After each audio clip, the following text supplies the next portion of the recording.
السلام عليكم، نتمنى تكونوا بخير وعلى خير وبصحة جيدة يا رب. دائما مع السهل البسيط جبت لكم هذا الملوي المخمار جامع ما بين القرمشة والهشاشة، شي حاجة اللي رائعة. سمعوا معايا القرمشة وكيجي من الداخل مورق قطني هائل. شوفوا معايا غنفتح معكم شي حاجة اللي غاية في الروعة، سهل وبسيط. هذا غادي يغنيكم على شراء الكرواسة او دي شنيك، وشي حاجه اللي لذيذه. عرفتوا واحد الريحه فيه ملي كيكون كيطيب وجا فيه واحد المذاق هائل. نتمنى ان شاء الله هاد الوصفه تلقى استحسانكم. اللي عجبتكم كالعاده الله يجازيكم بخير، ما تبخلوش عليا بتشجيعاتكم، جزاكم الله خير. اللي شاف فيديو ما فيها باس يخلي واحد التعليق زوين من باب التشجيع، وهكا تعم فائده على الجميع. وشوفوا معايا بغيت نوريكم القوام كيفاش كيجي من الداخل، كيجي قطني مورق، شي حاجه اللي غايه في الروعه. نتمنى ان شاء الله ما تبخلوش عليا بتشجيعاتكم، لي لايك، بارطاجيو الفيديو مع الاهل الاحباب، واللي مازال ما وجداتوش توجد هذا الملوي مخمار اللي كيجي هائل وما شاء الله. اعطاني كميه اللهم بارك. نتمنى ان شاء الله يعجبكم، ولا يعجبكم كالعاده ما تنساوناش من التعليق ديالكم وارائكم الرائعه. ونمشيو ان شاء الله للمقادير وكيفيه تحضير هذا الملوي المخمار اللي كيجي مورق وهشيش ولذيذ شي حاجه اللي كيجي رائع. الى عجبكم فيديو اليوم خليوكم معايا نشوفوا ان شاء الله المقادير وكيفيه تحضير هذه الوصفه هذه.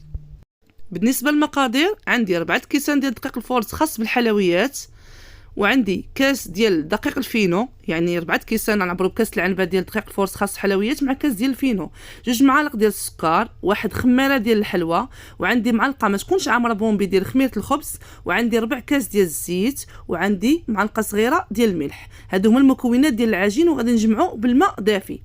صافي غادي نمشيو دابا ان شاء الله نجمعوا العجين ديالنا بالماء دافي، وتكون العجين يعني ما كتكونش قاصحه وما تكونش طريه تلصق في اليد، وضروري ندلكوها مزيان. هنا بعد ما جمعت العجين بالحليب دافي كنحاول ندلكها حتى كنسمعوا داك الهواء اللي كيدخل فيها كيعطي الصوت. صافي كنعرفوا ان دلكت. تشوفوا العجين راه ما كتكونش قاصحه وما كتكون عجينه لينه، يعني باش كتساعدنا صراحه. هاد الملوي المخمار راه كتوجدوه في واحد الوقت وجيز، سيرتو واحد الطريقه اللي خدمتها به روعه ومن اسهل ما يكون. صافي هنا كندلكو مزيان كما شفتوا معايا حتى كتبان لي العجينه انها ليانت ولا ترطبه وعاطيه الطوع. صافي غادي ناخذها ندهنها بشويه الزيت ونخليها ترتاح ونقسمها معكم ان شاء الله. ضروري تدلكوها حتى كتولي العجينه كتمدد معكم بحال مرتاحه بداك الدليك باش كطوع علينا في يدينا وكتجي ما شاء الله اللهم بارك كما شفتوا معايا في اول فيديو. صافي هنايا كندلكها وغادي نحطها ان شاء الله ترتاح. من بعد غادي نقطعها 3 قطع، وهنا كما شفتوا معايا العجينه ديالي كنقطع على 3 قطع. المهم نتوما ديروا على 3 ولا 4، انا درت على 3 قطع حيت غادي نسرحها على قد البوطاجي عندي، يعني هذاك القياس اللي عندي حاولت ندير الكريات اللي غادي تجيني مسرحه فيه على قدو. وصراحه هاد الطريقه عمليه يعني في وقت وجيز توجدوهم وكيجيو هاد الملويات مخمار روعه كما شفتوا معايا في اول فيديو. ننصحكم بالتجربه. صافي هنايا كنجمع هاد الكريات ديالي هكا غير كنكورهم وكنحطهم في الطاوه نخليهم يرتاحوا. صافي غنبدا ان شاء الله باول كره. ضروري كنخليهم يرتاحوا واحد 5 دقائق حتى 10 دقائق باش كيساعدنا ان نسرحوهم. اصلا العجين حيت فيها الخميره كتسرح معنا بكل سهوله. صافي هنايا كما شفتوا معايا كنلويها وكنحطها ترتاح، وغنمشي معكم ان شاء الله نبسط معكم اول كره اللي كترتاح بعد 5 دقائق او 7 دقائق ونكمل معكم ان شاء الله. انا غطيتها بواحد بلاستيك وغنمشيو دابا ان شاء الله لطريقه التسريح ديالها. هنايا كناخذ 2 معالق كبار ديال الفينو، معلقه بومبي ديال النشا، عندي الزبده الخاصه بالتوريق، وعندي الزيت اللي غنسرح به العجين. كناخذ اول كره اللي ارتاحت لي هي هذه وكنحاول نبسطها مزيان حتى كتبان لينا انها رقاقت. انا راه غادي نحيد هذوك الزليف وغادي نبسطها على قد هذاك الرخامه عندي كامله، يعني ضروري كتبسطوها سيرتو من الجوانب. ها نتوما كنبسطها على قد الرخامه. شفتوا معايا صراحه راه الطريقه عمليه وسهله جدا. شفتوا معايا بسطت على قد الرخامه. صافي وكناخذ داك الخليط ديال الزبده اللي دوب، الزبده خاصه بالتوراق، ندهن به العجين اللي سرحت مزيان، وعاد غادي ناخذ نرش داك الخليط ديال الفينو مع معنشه وكنبدا نطوي. بعد ما دهنت بالزبده كنكون خلط داك الفينو اللي معنشه وكنرش به العجين. يعني بعد ما دهنا بالزبده كنرشوا واحد الرشه خفيفه ماشي بزاف ثاني نكثروا هذاك الخليط ديال الفينو معنشه صافي. وكنبدا نطوي بكل سهوله. شفتوا الطريقه راه سهله ومبسطه. انا باش يبان لكم زيت العجينه كامله وبديت كنكمل فيها هكا في الطي. هاد الطريقه هذه عمليه وما شاء الله عطاتني كميه يعني توجدوها في واحد وقت وجيز. هاد الطريقه هذه وكتجي ما شاء الله كلها مورقه. ها انتم بعد ما لويت هذاك البودان كنقسمو على جوج وكل وحده كنقسمها على جوج وكنعاود كل قطعه كنقسمها على 4. يعني هاد البودان عطاني 8 ديال القطع صافي. شوفوا معايا هنايا ديك الطيه كيفاش كيجيو مورقين صافي. هنايا كنحاول هذوك اللي في الجناب كنديرهم هكا في الوسط حيت يكونوا رقاق صافي وكنقادهم.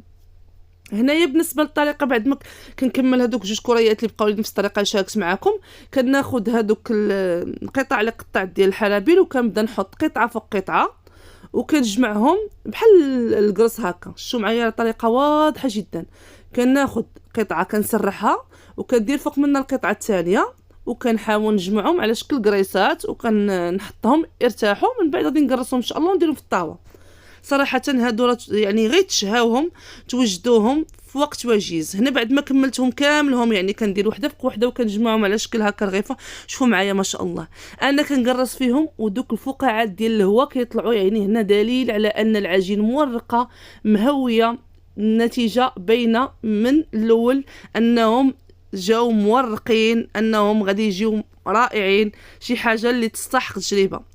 شوفوا معايا هنا راه كنقرص فيهم وكنحس بها في هذوك الفقاعات ديال الهواء. هذا هو السر اللي كيدخل الفران وكيخليهم هكا مهويه ومحلولين كيما شفتوا معايا وجاو مورقين من الداخل بحال هكا تاكلوا في كرواسه. وهادو غير مخمار بواحد العجين وطريقه سهله ومبسطه صافي. هنايا كناخذ العجينه ديالي كنحاول نقرصها كامله هي وكنديرها في واحد الطاوه اللي كتكون مفرشه على ورق الطبخ اولا دهنوا غير بالزيت. انا دائما كنستعمل ورق الطبخ صافي. هنا بعد ما قرصتهم كامله هما وخليتهم ارتاحوا تقريبا واحد ما تفوتوش فيهم 15 دقيقه. دابا ما شاء الله الحال بدا كيسخن وما تخلوهمش يخمروا بزاف. راه ملي غندخلهم في الفران مازال كيختمروا كيتنفخوا صافي. هنا كناخذ الخليط ديال صفار البيض مع شويه د الحليب وقطرات ديال الخل وكندخلهم الفران كيكون مسخن من قبل حتى كيبان لنا ان بداو كيتنفخوا هكا وتورقوا. عاد كنقصوا البوطون نخليهم يتحمروا على المهل وكيجيو ما شاء الله بهذه النتيجه. انا هنايا دهنتهم بالعسل ورشيتهم كاوكاو مقلي مهرمش. ممكن انكم تدهنوهم بالعسل وديروا لهم لوز افيلي اولا ديروا لهم اللي بغيتو من الفوق لكم الاختيار. صراحه كيجيو روعه روعه روعه. شي حاجه اللي توجدوها في واحد الوقت وجيز يعني وسهله رائعه. وكما شفتوا معايا النتيجه هنا راه غادي نوريكم ما شاء الله كيفاش كيجيو شي حاجه اللي غايه في الروعه. نتمنى ان شاء الله ما تبخلوش عليا التعليق ديالكم. الله يجزيكم بخير. فضلا ليس امرا ولي لايك ما فيها باس. اللي شاف فيديو يخلي داك اللايك يكون تحت فيديو ديك الساعه كيقترحوا اليوتيوب.